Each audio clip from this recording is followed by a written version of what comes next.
Ladies and gentlemen, welcome to edition of Drizzle Land Drizzle Show. This is an episode featuring something that's near and dear to my heart, and that is video games. I started playing video games back when there was something called arcades. Uh, Unfortunately, with the new generation, you've never really experienced that. Um, So let's talk about the innovation of video games. Um, Now, obviously, you have the major companies now with Nintendo, Sony, Microsoft. Those are primarily the major ones. Um, but let's talk about back when Atari was around. I mean, Atari made video game systems, yes, you guys, many, many eons ago. They were one of the first innovation companies to really pursue that for the home game consoles. So I think we should give Atari the respect that it deserves.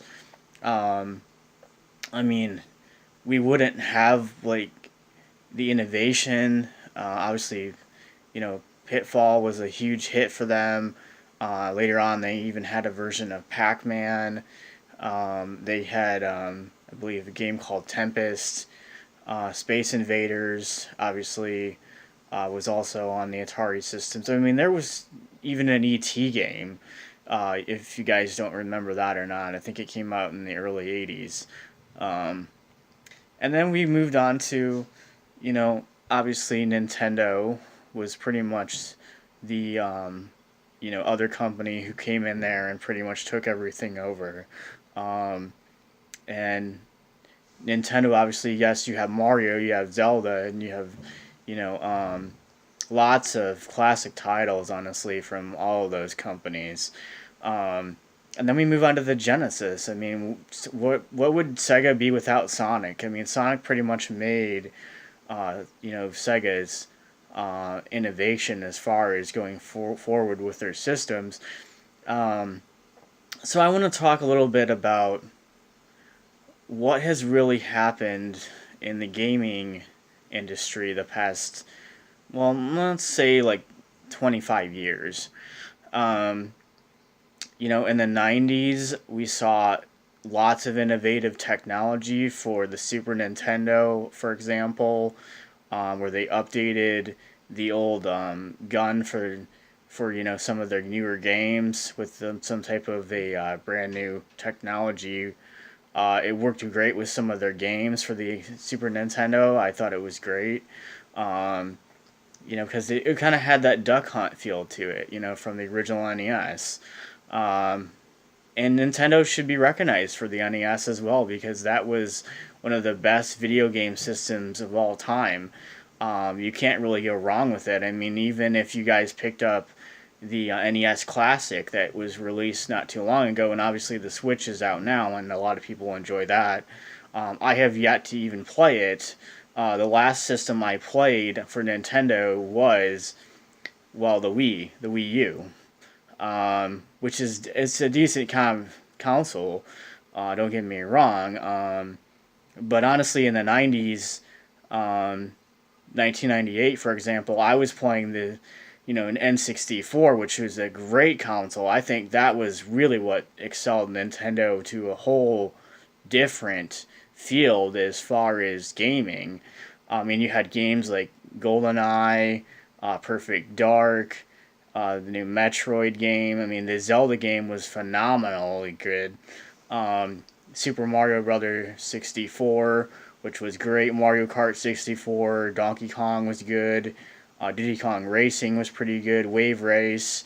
Um, all the Star Wars games were phenomenally good. Bomberman was pretty fun. I'm missing some.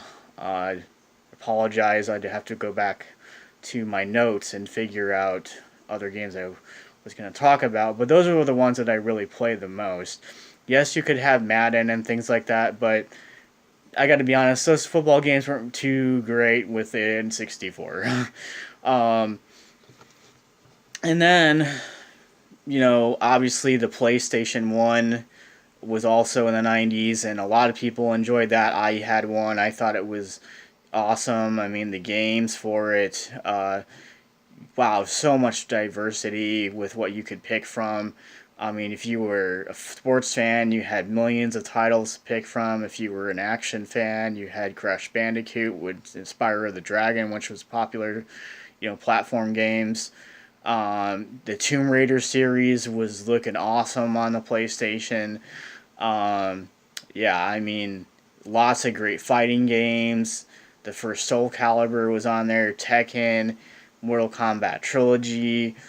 Um, wow, I mean, EA really got into the development then to further sports games to make them a little bit more real life. That's when they kind of had that contract with Sony, and they really pushed the NBA Live series, which I think is one of the best series ever made for basketball. And obviously NBA Jam, the reboot for PlayStation 1 was pretty decent. Um, but what was sad after that was Nintendo took quite a bit of time to develop their, GameCube system. It took them a long time to develop to kind of catch up to what Sony was doing. Because Sony there for a long time, honestly, you guys, was pretty much top notch for tech as far as new gadgets in the gaming industry. Um, there was a good portion of about a year where they just completely took over the whole field and left everybody in the dust. I mean, Xbox really didn't even exist until I think it was 2001. I think something like that. I might be wrong. I'll have to look it up. But and then obviously the PlayStation 2 came out, and that was great too. I mean, you can't go wrong with that. I would recommend if you don't own one, you should pick it up. It's a good console, great games for it. Um, I mean, Ridge Racer, that was a great title. Um, Gran Turismo series was great on the PlayStation 2. Again, EA games were phenomenally great. Um, and really, that Sony console, the PlayStation 2, was one of the only ones originally who pushed online gaming originally. And Sega did come out that same year to try to compete with the Dreamcast, and I thought the Dreamcast, you guys, was one of the best consoles ever made by Sega. I think the only reason why it failed and it didn't succeed was because people weren't ready for the price, and there wasn't enough titles for it. They couldn't keep them in stock. That's why I think I've heard rumors about this Genesis HD title game system that's supposed to be released. I've been reading stuff online, and I gotta be honest, it's meh, it's okay. It's not anything that we haven't seen before. The only difference is that you can play cartridges on it. Um, Here's the thing. If you guys collect cartridges for older game systems, I would recommend something called the Real Bit 5. I think it's Real Bit. Yeah, the Real Bit King 5 or 4. What that is it's a game system that can play NES, Super Nintendo, and Genesis. You can hook it up to every TV. I believe they come with multiple adapters, 4 or 5 controllers, a backup battery supply. It's really easy, from what I've been reading, to use. And what's most important about it is that you can save all your games to an SD card. It's built into the system. You just pop it right in when you first plug it in, and there it is. You can save all your games to it. So if you're playing like the original Zelda on the NES, you can just transfer your information to that. And if your buddy has the same gaming console, you can just take it with you and put it in his. Some games that you could never save on before, you can save with this device. Again, I mean, there's wireless controllers that come with it. I think there's even wired controllers as well. The other thing that's neat about it, you guys, is you can have up to 4 people play in one game. Um, Now I know that they've made several different versions of these consoles, um, but I would recommend either the 4 or the 5 from what I've been reading. Um, and it's made by a company out of Oregon, and they've really developed these consoles for the retro gamer. I feel like this is something that is going to benefit every classic gamer. And then you don't have to worry about buying games online and credit cards and stuff. I mean, you basically just pop your game into the cartridge container, and you can play Super Nintendo, you can play NES, you can play Genesis games. I've watched several demos uh, of this, um, and I have to be honest, it looks really freaking sweet. Um, and the price is the best part, you guys, because you can get a brand new one for like 32, 35 bucks right from Amazon or eBay if you use that, or obviously it might be on other things as well. But the Retro King uh, bit console. Now these were made. The original ones were made just for the Super Nintendo, and then later on they incorporated the NES and the Super Nintendo. Now you can play, your favorite console games on just one console instead of having to switch from console to console. Now the only drawback is you might see some difference with the sound in some of the games that are older. But again, if you have any issues, you can just turn up the volume on the TV, and I'm pretty sure that would fix the issue. Um, Now I'm gonna be ordering one of these actually, possibly in the next few weeks here.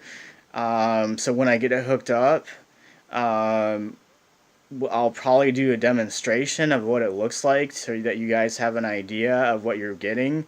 Because trust me, I'm a person who has not even played a, let's say, a new game on any new consoles in years. And I grew up playing the games I like. I don't want to play new games that I know nothing about. Like, I know you guys like Call of Duty and Halo and all this other stuff. And for me, honestly, it's like I just can't get into any of that. It's just I'm not good at it, and I just want to play the games that I grew up playing. Um, and for me, I mean, I'd rather play Mortal Kombat or Street Fighter, Super Street Fighter, uh, or Sonic or Mario or Yoshi's Island or something. Something that I know actually how to play. Um, Donkey Kong Country, for example, that's a great game. Even the second game is pretty good. Mario Kart, the first game is great. That's fun. Super Mario Brothers All Stars was for the Super Nintendo. I might be picking that up myself for my retro game console. Um, it's not that I don't like the newer consoles. It's just me personally. I don't know how to play them, and I don't really care about them that much because if I don't know how to use it, I'm probably not gonna play it. That's why I have not spent the money on an Xbox One, um, or a Nintendo Switch because I have to be honest, it looks cool, but I can't afford it, and if I don't know how to use it, I'm not gonna waste the money on it. So, and trust me, I mean, I've owned GameCubes and I've owned NESs and and N64 and Genesis, and Dreamcast. Even I owned one of those for a short time before it. Fortunately, something happened, but you know, I still think PlayStation 2 is a decent console. I've not played a single game on PlayStation 4. I have on PlayStation 3. I thought PlayStation 3 was interesting, but again, I didn't understand any of the games. They weren't for me. It was just a little too confusing. I'm the type of gamer where I just want to pop something in, press start, and button smashing and having fun. I don't want to have to read manuals and go online and talk to other people and do headsets and conversations just to figure out how to play a stupid game. With me, I just want to put something in, play it, and enjoy it, and play it with my friends, and not have to worry about reading manuals. So it's not that I'm against the new consoles. I don't have the money for one, and I would rather buy something where I'm gonna actually use it and understand how to use it. Um, One other game console I wanted to bring up was the Jaguar 64, the Atari 64-bit system. Um, I actually owned one of these when I was younger, and I thought that system was super kick-ass. You had games like Doom, which was incredibly good on that system. It looked better than that on the Super Nintendo, I thought, from the demos that I saw. Um, Obviously, like, they had Tempest 2000, which was a really interesting game. They even had a version of Rayman, the first game for the Jaguar.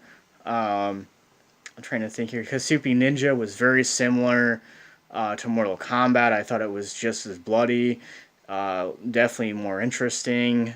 I'm trying to think of some of the other games that were popular. They had a Double Dragon game, which was, and it's okay.